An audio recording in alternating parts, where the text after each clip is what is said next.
Delhi liquor scam కేసులో బెయిల్పై విడుదలైన బీఆర్ఎస్ ఎమ్మెల్సీ కవిత హైదరాబాద్కు బయలుదేరారు. ఢిల్లీలోని తన నివాసం నుంచి ఇందిరాగాంధీ అంతర్జాతీయ విమానాశ్రయానికి చేరుకున్నారు.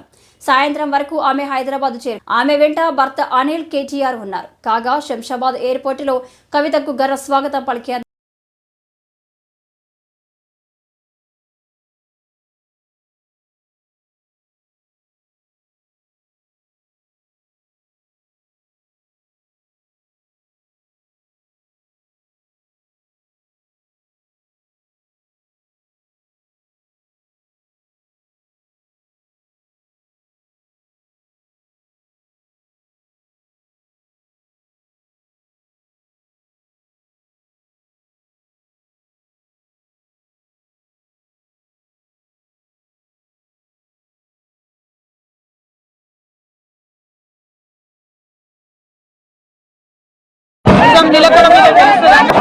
నేను తెలంగాణ ప్రజలందరికీ కూడా తెలియజేస్తా ఉన్నాను.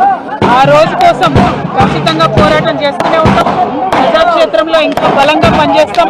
కేసీఆర్ గారి నాయకత్వంలో రాష్ట్ర వ్యాప్తంగా జరుగుతున్నటువంటి అనేక పోరాటాల్లో కూడా పాల్గొంటాం.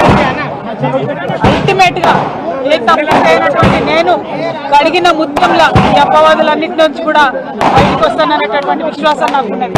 Thank you.